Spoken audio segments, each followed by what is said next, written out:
দোলের পরে কি প্রকাশ পেতে চলেছে বাংলার ভোটের নির্ঘণ্ট? নির্বাচন কমিশনের সূত্রে তেমন ইঙ্গিত মিলছে। আগামী মার্চের 1 এবং 2 তারিখ রাজ্যে আসছে নির্বাচন কমিশনের ফুল বেঞ্চ।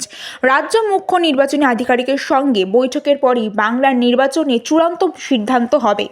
বিরোধীদের অভিযোগ, হোলিকা দহনের আগে শুভ কাজ না করার উত্তর ভারতীয় বিশ্বাস মেনেই দোলের আগে ভোটের সূচি ঘোষণা করা হচ্ছে না। সেই কারণেই বাংলাসহ 5 রাজ্যে ভোটের নির্ঘণ্ট একসঙ্গে প্রকাশ হতে পারে বলে জল্পনা। এদিকে বাংলায় কয় দফায় ভোট হবে তা নিয়েও প্রশ্ন।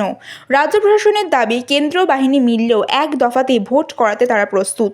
তবে জাতীয় নির্বাচন কমিশন আপাতত 3 দফায় ভোট করানোর দিকেই ঝুঁকছে। কমিশনের ফুল বেঞ্চ রাজ্যে এলেই স্পষ্ট হবে শেষ পর্যন্ত বাংলায় ভোট হবে কয় দফায়।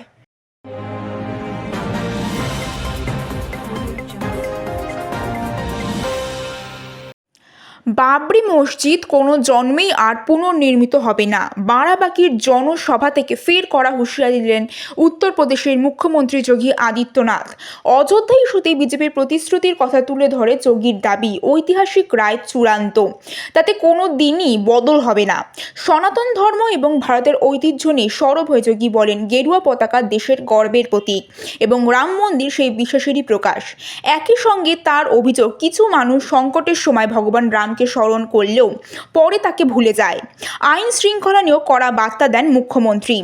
যোগীর হুঁশিয়ারি, যারা আইন মানবেন তারা লাভবান হবেন, আর যারা আইন অমান্য করবেন তাদের কঠোর পরিণতি ভোগ করতে হবে।